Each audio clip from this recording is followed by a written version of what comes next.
Hello student, कैसे हैं आप लोग। आई होप कि आप अच्छे होंगे। आज के वीडियो में हम लोग देखेंगे मानव हृदय की संरचना का सचित्र वर्णन। ठीक है, आइए सबसे पहले इसको समझ लेते हैं। देखिए, मानव हृदय जो है ये क्या होता है। मानव हृदय एक केंद्रीय पंप अंग कहलाता है जो रक्त पर दबाव बनाकर उसका परिसंचरण पूरे शरीर में, पूरे बॉडी में ये करता है। ठीक है, तो इसकी संरचना हम लोग समझेंगे। तो देखिए यहाँ पे, तो हृदय के सबसे ऊपरी भाग में ये कहलाता है ये अलिद। ठीक है, ये दायां अलिद, ये बायां अलिद, और नीचे वाले भाग में इसे कहा जाता है, भाग में इसे कहा जाता है निलय। ठीक है, तो ये दायां निलय और ये बायां निलय। तो इस तरीके से हृदय में 4 चैम्बर होते हैं। तो ठीक इसके दाएं अलिद के ठीक ऊपर अग्र महाशिरा होता है।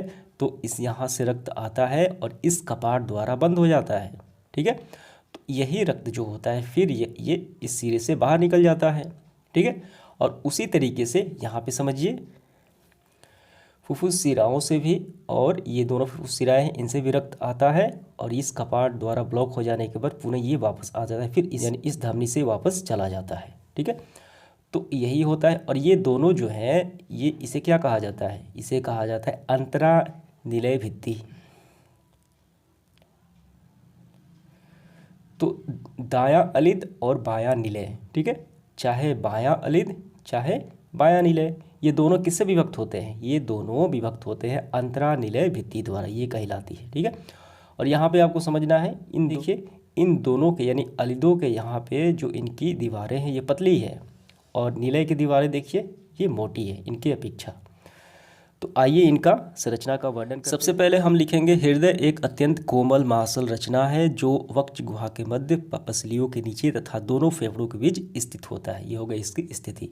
अब यहाँ से कार्य, क्या काम है हृदय का। हृदय एक केंद्रीय पंप अंग है जो रक्त पर दबाव बनाकर उसका परिसंचरण पूरे बॉडी में फैलाने का कार्य करता है, पूरे बॉडी में परिसंचरण कराता है। ठीक है, अब यहाँ से रचना हमारा प्रारंभ होता है। देखिए, हृदय का आकार तिकोना होता है, यानी 3 कोनों वाला होता है। इसका चौड़ा भाग आगे की ओर और संकरा भाग पीछे की ओर होता है। यहाँ पे देख सकते हैं आप, ये चौड़ा भाग है, ये आगे की ओर है, और ये संकरा भाग ये पीछे की ओर है। हृदय पेरिटोनियम की एक दोहरी झिल्ली के अंदर बंद होता है। ठीक है, ये किससे, एक पेरिटोनियम की झिल्ली होती है उसके द्वारा ये बंद होता है। मनुष्य तथा मेमेलिया वर्ग, ठीक है, ये जीवों की प्रजातियाँ हैं मनुष्य में, और साथ ही साथ मेमेलिया वर्ग के अन्य जंतुओं में भी हृदय के 4 वेसम होते हैं। ठीक है, जो हमने देखा, दायां और बायां अलिद और दायां और बायां निलय। ठीक है, ये रहा अलिद और ये दोनों निलय। दायां और बायां अलिद हृदय के चौड़े अग्रभाग में होते हैं तथा ये दोनों एक सेप्टम के द्वारा एक दूसरे से अलग होते हैं। इस सेप्टम को अंतरा अलिद भित्ति भी कहा जाता है। तो यानी इनके अलग होने की बात की गई है। ठीक है, ये देखिए, ये दायां निलय और ये बायां निलय। ठीक है, तो ये किससे अलग होते हैं, इन सेप्टम द्वारा अलग होते हैं, ये भी इन सेप्टम द्वारा ही अलग होते हैं। ठीक है, दायां और बायां निलय हृदय के संकरे पश्च भाग में स्थित होते हैं तथा ये एक दूसरे के अंतरालिद द्वारा अलग होते हैं। दोनों अलिद की दीवार पतली होती है, ठीक है, जो ऊपर वाला है, तथा निलय की दीवारें इसके अपेक्षा मोटी होती है, जो हमने नीचे वाले देखा। ठीक है, यहाँ पे देखिए ये मोटी है और ये पतली है। दायां अलिद और दाएं निलय में एक छिद्र, जिसे दायां अलिद निलय छिद्र कहते हैं, ये द्वार खुलता है। ठीक है, देखिए यहाँ पे दायां अलिद और दाएं निलय, तो ये एक छिद्र है, यहाँ पे ये छिद्र की बात की गई है। तो इसके बाद देखिए, इस छिद्र पर एक त्रितली कपाट पाया जाता है जो रक्त को दाएं अलिद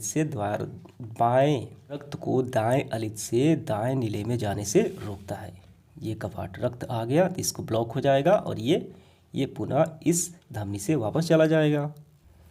ठीक है, लेकिन वापस नहीं जाने देता। इसी प्रकार दाएं निलय में भी ऐसा ही होता है। अगले भाग में बाईं ओर एक बड़ी फुफ्फुस चाप निकलती है, जो रक्त दाएं निलय से फुफ्फुस चाप में जाता है परंतु वापस नहीं आ सकता। तो यहाँ पे देखिए, ये है, ये हो गया कपाट, आता है ऐसे, ये ब्लॉक कर देता है। फुफ्फुस चाप आगे की ओर दाएं और बाएं फुफ्फुस धमनियों में बढ़ जाती है। ठीक है, जैसा कि यहाँ पे ये वाला देखिए। इसके बाद आगे देखिए, जो रक्त को फेफड़ों में ले जाता है। बाएं निलय के अगले भाग के दाएं कोने में एक महाधमनी निकलती है। शरीर के सभी भागों से जाने वाली धमनियाँ चाप से निकलती हैं। ये बाह्य नीले, तो इसे इसकी बात की गई है, ठीक है। ये महाधमनी निकलती है। शरीर के सभी भागों में जाने वाली धमनियाँ चाप से निकलती है। तो चाप एक विशेष अंग है, वहाँ से सारी धमनियाँ निकलती हैं। दाएं अलिद में 2 अग्र महाशिराएँ तथा 1 पार्श्व महाशिराएँ खुलती है। दाएं अलिद की बात की गई है। आइए देखते हैं रचना।